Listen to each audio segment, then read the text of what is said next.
Cəbhə xəttinə ezam olunmuş digər müxbirimiz Rahib Qərib isə Sarıcanlı kəndində olub, orada çəkilişlər aparıb, kənd sakinləri ilə görüşüb, ərazidə olan dağıntıları lentə alıb, kadrlarda kəndlərdə olan evlərlə də bağlı ətraflı məlumat əldə edib və kəndlərdə olan evlərə, həyatyanı sahələrə, o cümlədən məktəblərə mərmilər düşdüyündən orada bir qədər yaşayış mümkün deyil və həmin kadrları biz görürük.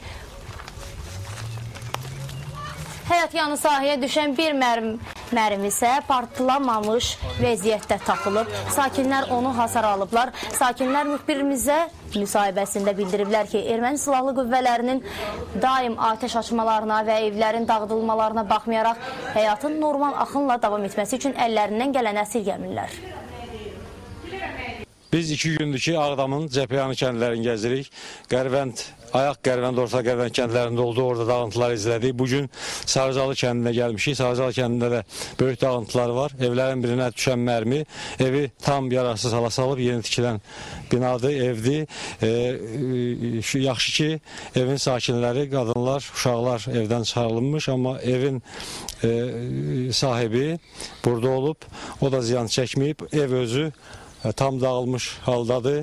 Qəlpələr ətrafa yayılıb və gördüyünüz kimi bu şəkildə ermənilərin artilleriya ateşi nəticəsində yararsız hala düşüb ev və belə evlər Sarıcalı kəndində bir neçədir. Onları da sizə görüntüləyəcəyik. Biz Ağdam rayonunun Sarıcalı kəndində yaşayırıq, öz kəndimizdəyik, həm o evində, eşiyində. Həmin günü atəş səslərindən uşaqlar, körpələr hamısı qarışdı bir-birinə. Biz də evdən çıxmadıq heç birimiz. Sonra gördük, gəldi, düşdü. Gəldi burada İlqarın evinə düşübdü, burada başqa evlərə düşüb, məktəbə düşüb, həyətlərin çoxuna düşüb. Uşaqların hamısı yenə də elə burada düşməyinə baxmayaraq elə hamımız yenə öz evimizdə, öz eşiyimizdəyik. Mən də o kənd sakinlərinin arasında olmuşam. Bir ağır gündüzdür yaşadıq. Güclü artilleriya atışlarına məruz qaldı kənd. Amma ona baxmayaraq həyat öz axarı ilə davam eləyir.